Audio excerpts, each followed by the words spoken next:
Sebab Allah sudah katakan,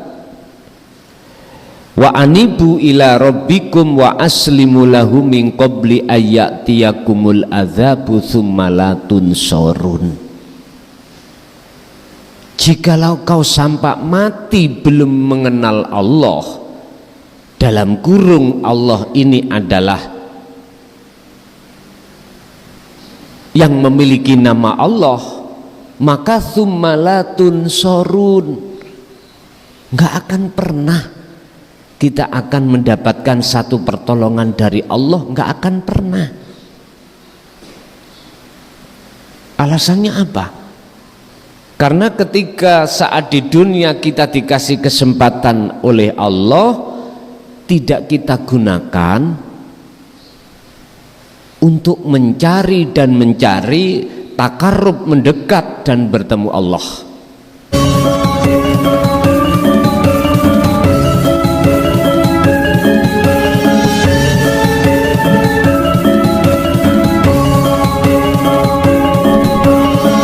Ini bab khusus terhadap hati seseorang yang belum mengenal Allah. Kalau seseorang yang sudah mengenal Allah, maka hukum terpengaruh niki sudah tidak berlaku, kecuali kita ada keteledoran, kecuali kita golongan yang masih ada di maqam mahfud, golongan di mana Allah memproses hati jenengan untuk kesempurnaan di dalam makrifat 24 jam. Ini proses. Tapi kalau dikembalikan golongan-golongan yang belum mengenal Allah, selalu dan selalu selain Allah itu menjadi penghalang atau bisa mempengaruhi terhadap hati kita kepada Allah. Qala musannifu rahimahullah, dawuh sapa Kiai Musannef. Kiai Musannef niku sing ngarang kitab. Limadza krono apa iku yu'athiru bisa mempengaruhi apa za utawa apa ma isine ma ad-dunya ala qalbil insani ing atase atine menungso. Karena apakah dunia itu bisa menghalangi, mempengaruhi, menutupi hati seseorang manusia? Karena apa? Pertama, alasannya iku adamul imani, ora anane keimanan. Idza nusiha tatkalane den nasehati sapa-sapa ingsan, dinasehati bitauhidi kelawan ilmu tauhid. Mengapa duniawiyah itu bisa menjadi penghalang hati seseorang? Pertama adalah karena seseorang itu ketika saat diajarkan, dinasehati tentang ilmu tauhid, ilmu yang untuk mengesahkan Allah, tidak percaya. Niki dasar paling pokok alasan mengapa hati kita selalu dan selalu bisa dipengaruhi oleh dunia. Nggak usah dunia yang terlalu tebal, Pak. Tipis-tipisnya nggak bisa. Contoh, kita digoda oleh pasangan kita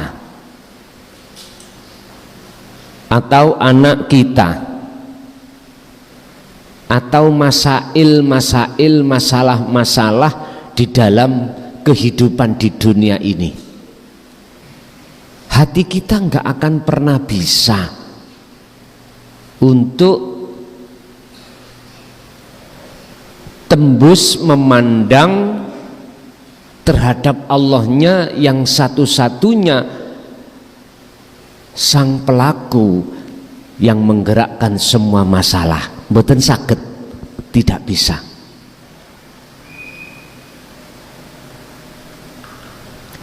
Itu bagi kita manusia hati yang saya katakan betul-betul belum mengenal Allah, masih mengenal Tuhan sebatas nama. Ini kita nggak bisa, Pak. Bisa lolos dari masalah itu nggak bisa. Untuk bertemu Allah tidak bisa. Ini di dunia. Apalagi setelah kita tinggalkan kehidupan dunia ini, masuk di dalam kehidupan yang kekal, apalagi. Mengapa lebih tidak bisa ketika kita meninggalkan dunia daripada ketika di dunia? Sebab ketika di dunia panjenengan masih bisa tanya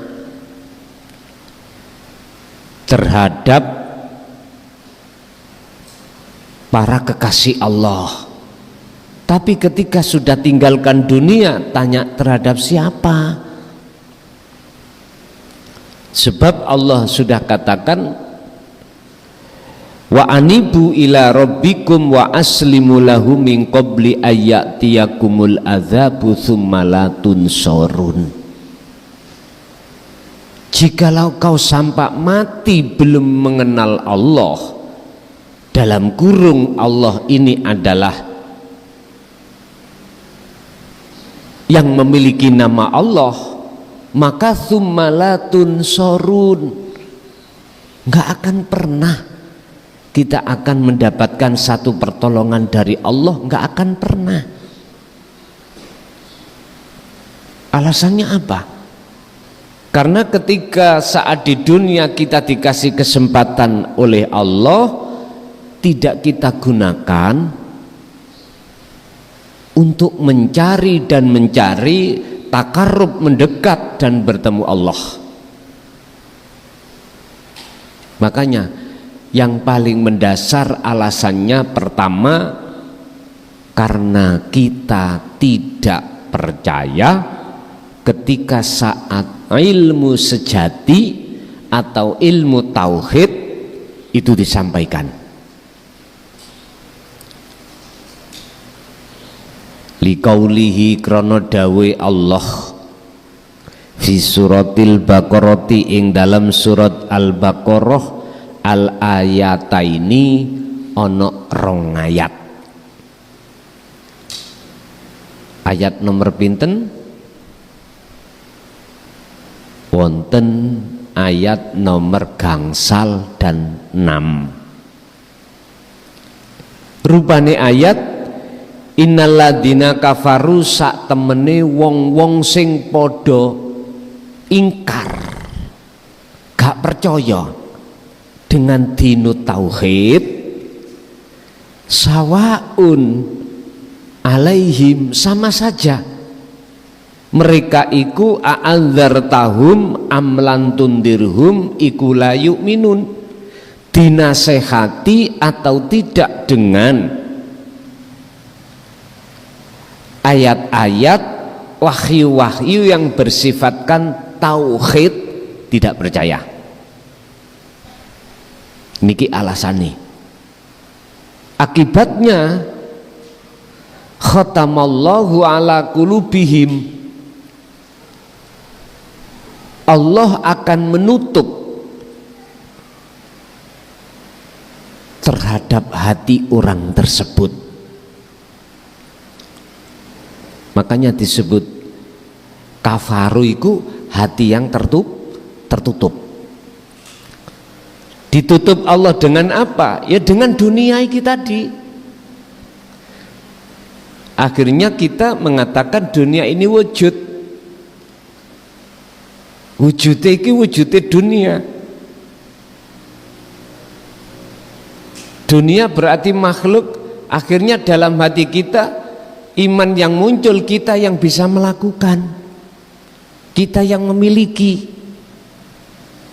Loh, inilah cara Allah menutupi hati seseorang itu, dikarenakan tidak percaya lagi dengan nasihat-nasihat yang disampaikan oleh para utusan Allah. La yu'minun ini bisa diartikan ditolak. Tidak hanya tidak beriman, tapi mentah-mentah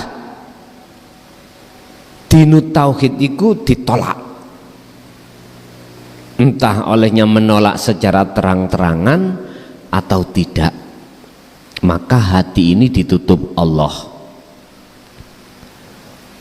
Satu contoh, kula tondone atiku ditutup Allah.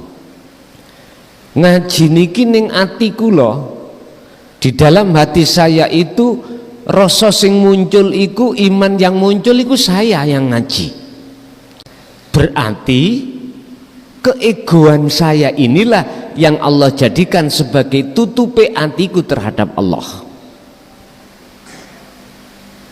Akhirnya nggak bisa. Dalam hati saya itu iman yang muncul itu sumber apa dawuh iku sangka Allah, nggak bisa. Mesti kula akui, Pak. Saya akui. Niki contoh kecil saja. Wa ala sam'ihim, lan Gusti Allah nutup pendengaran. Berarti ketika dawuh itu disampaikan, nggih kepireng terdengar kita, tapi masuk telinga kanan, keluar telinga kiri. Dan atau sampai kapanpun tidak akan pernah Allah perdengarkan telinganya dari ilmu tauhid tersebut. Ditutup sudah akses. Sing dirungokke iku ngelmu-ngelmu njabane ngelmu kuwi. Yang didengarkan itu adalah ilmu-ilmu di luar ilmu tauhid. Sehingga Allah mengunci, ngene ku mengunci. Wa ala absarihim, mripat nggih ngoten. Tidak akan dipertemukan terhadap golongan-golongan seseorang yang hatinya itu condong kepada Allah. Artinya apa? Dijauhkan mereka itu dari golongan kekasih Allah, dijauhkan. Ini cara Allah mengunci, cara Allah menutup. Hisawatun, dengan tutup sing amat tebal. Walahum adzabun adzim, walahum lan iku tetep keduwe mereka adzabun utawi ono siksa alimun kang pedih. Di dunia sudah kelihatan apa? Hati kita gak nyaman, gelisah, takut. dengan persoalan-persoalan urusan dunia. Masih ada kekhawatiran, masih ada ketakutan, kegelisahan, padahal semua yang mengatur kehidupan dunia hanyalah Allah. Dia nggak sadar, mereka nggak sadar, sehingga gelisahnya mereka seperti itu menunjukkan di dunia ini sudah kelihatan walahum adzabun azim. Gak pernah menemukan ketentraman hati, padahal kalau miturut orang-orang yang sudah kenal Allah, arikh nafsaka minat tadbir, lah nyapa aku melok ngurus urusan kehidupan dunya, lah wis ana sing ngurus dhewe, lah nyapo aku repot. Mbun salah paham jenengan. Oh berarti aku gak usaha, gak ikhtiar. Ya bukan itu maksudnya. Jenengan kerja ya tetap kerja, usaha ya usaha, ikhtiar ya ikhtiar, tapi di dalam hati mereka yang sudah kenal Allah gak akan pernah diakui kalau ikhtiar usahanya dia. Ini bentuk coro Allah ngurusi urusan dunia. Kembali kepada Allah beliau-beliau itu. Tapi bagi mereka yang ditutup hatinya oleh Allah, mboten saged Pak, tidak bisa. Akhirnya sampai kapan? Sampai mati pun mereka dalam posisi walahum adzabun adzim. Azimun walahum adzabun adzim, iku tetep kedue mereka adzabun utawi siksa azimun kang agung. Mereka setelah kematian pun berlanjut Pak, malah mundak tambah agung. Makanya Allah dawuh dalam surah Al-Isra, barang siapa saat di dunia mereka itu kegolong orang yang diazab oleh Allah, maka di akhirat pun juga begitu. Wa adallu, lan lebih besar apa nih azaban siksoni. Ya sudah, itu yang pertama Pak, mengapa dunia itu bisa mempengaruhi dan menghijabi hati seseorang. Yang kedua, iku tafdilul hayati dunya, ngutamaake kehidupan dunia alal akhirati, ngalahake ngarekake kehidupan akhirat. Jadi diwalik Pak, diwalik. Kehidupan dunia yang mereka kejar-kejar terlebih dahulu, sementara mengakhirkan kehidupan akhirat. Bahasa sederhana kalau saya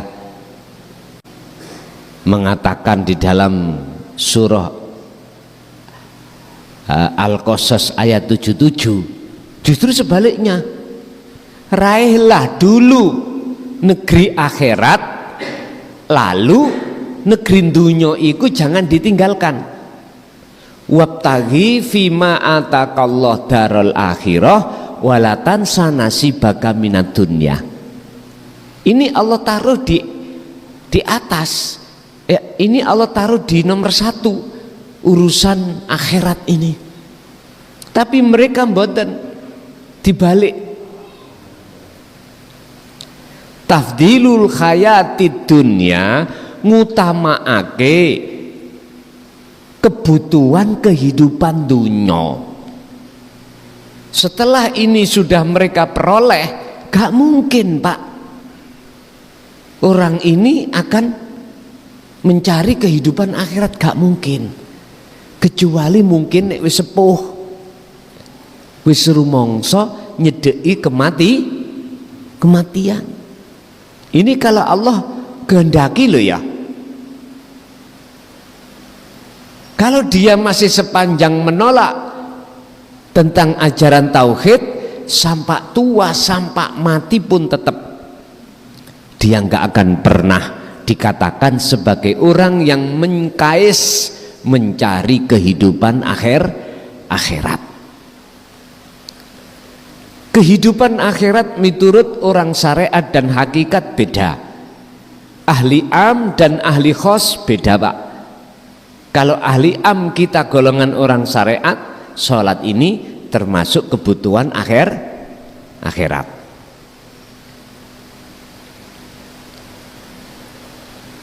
Ini kalau dipandangi golongan khos, golongan khusus kekasih Allah, belum. Karena apa kok belum? Karena ketika saya sholat masih hati mengharapkan pahala dan surga. Padahal pahala dan surga itu adalah makhluk. Mestinya ketika wa ma umiru illa liya'budullaha, mestinya mengharapkan bertemu pada Allah. Tapi saya tidak Makanya dikatakan oleh golongan ahli khos, sholatmu itu tidak termasuk kebutuhan upaya mencari kebutuhan akhir. Isin dunya, Pak. Isin dunya. Bapak Ibu hadirin rahimakumullah. Kama qala kaya oleh cocok kali dawe Allah Ta'ala fi suratil A'la, ing dalam surat Al-A'la, al-ayata ing ayat 16-17. Bal tu'thirunal hayatad dunya wal akhiratu khairu wa abqa. Bal tu'thiruna, balik mereka iku ngutamaake hayatad dunya. Dengan begitu maka terpengaruhlah dia hatinya dengan keindahan kehidupan dunia. Akhirnya nafsu membikin bagaimana caranya kenikmatan dunia kehidupan ini seakan-akan terasa kekal, abadi dan menjanjikan. Kita tertipu, Pak. Tertipu. Siapapun kita, ternyata kita ketipu. Ketika saat hati itu bersukaria dengan kenikmatan kehidupan dunia, ternyata kita telah ditipu oleh nafsu. Kita nggak akan sadar, Pak, jikalau tidak mau menerima nasihat-nasihat di dalam tentang ilmu kaweruh atau ilmu tauhid. Mboten saged. Siapapun kita, sampai berapa umur kita, tetap kita nggak mungkin mengatakan aku tertipu oleh nafsu, nggak mungkin. Apalagi kalau bicara tentang masalah ibadah murni, contoh sholat, zakat, poso, haji, baca Quran, gak mungkin kita akan mengatakan ini tipu daya nafsu, gak mungkin. Saya katakan ini termasuk tipu daya nafsu dalam diri kita masing-masing, manakala di dalam hati kita masih merasa kita makhluk yang melakukan. Makanya itulah nafsu nun faksin, nafsu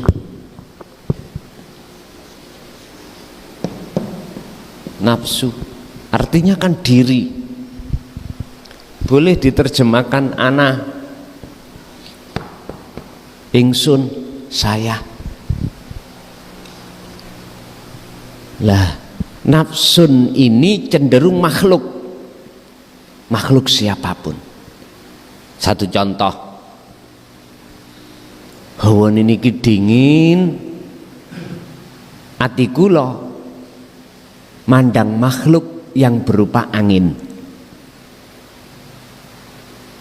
Lho niku nafsu angin niku. Ini sing dimaksud nafsun itu angin. Karena saya memakai hukum sebab akibat akal. Akal mengatakan jikalau kipasnya mboten munyer, tidak berfungsi, anginnya gak bakal datang. Akal. Tapi hati saya tidak sadar kalau di dalam angin itu ada siapa. Nggak bisa Pak, hati saya tembus di situ, nggak bisa. Bal tu'thirunal hayatad dunya. Mereka itu selalu mengutamakan kehidupan dunia. Wal akhiratu khairu wa abqa, sementara kehidupan akhirat yang lebih kekal mereka campakkan. Pundi kehidupan akhirat itu yang dimaksud, yaitu ketika hati jenengan sudah bisa bersaksi terhadap Allah. Di dalam angin itu siapa? Itu berarti alam akhirat. Inilah wal akhiratu khairu wa abqa. Yang hanya dikatakan bisa bersaksi hanya pada Allah, mereka yang hatinya sudah tidak mudah terpengaruh dengan makhluk berupa angin tadi. Inilah Pak yang kumaksud para kekasih Allah.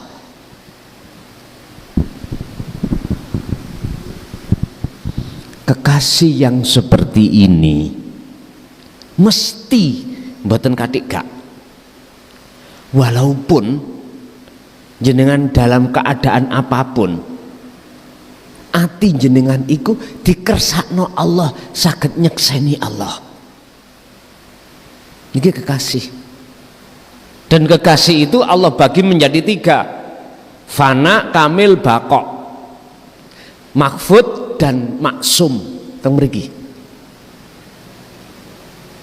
Inilah Pak yang kami maksud sebagai golongan ahli syuhud, golongan yang bersaksi hanya pada Allah. Lah, untuk mudahnya jenengan iki bersaksi hanya pada wujud Allah di sekitar makhluk iku, tentu jenengan iki tidak mudah melepaskan zikir. Artinya jenengan kali kula niki sak mampune membawa zikir di dalam hati itu dalam kondisi apapun. Inilah yang menentukan kelas kita di mana. Di fanakah, di kamilkah, di bakokkah. Kamil itu jarang lali. Kalau fana seringlah lali. Tapi esek ditarik Allah untuk bermusyahadah.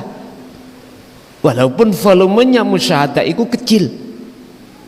Kalau bakok sudah tidak mengenal lalai. Bapak Ibu hadirin rahimakumullah, inilah Allah katakan sejauh mana hati jenengan memegang taliku, sejauh mana hati jenengan kalih kula niki melaksanakan zikir di dalam setiap masalah. Si A dan si B kadang juga nggak sama. Intinya, jikalau sering tetap memegang zikir tersebut, maka disitulah Pak yang membedakan antara kelasnya si A dan kelasnya si B. Tapi semuanya itu memang proses dari dari Allah. Kesimpulannya Pak, olehnya dunia ini bisa menjadi tutupnya hati kita karena sebab pertama, kita tidak mau lagi mendengar dan tidak percaya lagi terhadap risalah tauhidiyah yang dibawa oleh Rasulullah Sallallahu Alaihi Wasallam. Kedua, otomatis kita akan mengutamakan kehidupan dunia. Dengan begitu Bapak Ibu, mesti hati kita selalu lalai terhadap Allah. Sesuai dengan sabda Allah di dalam surat At-Takatsur, Alhaakumut Takasur. Siapapun kita, jikalau hati bermegah-megahan dengan keindahan dunia, itu yang menjadikan lalainya hati pada Allah, hatta zurtumul maqabir, sampai kematian menjemputnya. Naudzubillahi min dzalik. Bapak Ibu hadirin, itu sedikit apa yang bisa kami sampaikan tentang masalah pengaruh dunia. Untuk selanjutnya barangkali ada yang perlu ditanyakan, kami persilakan.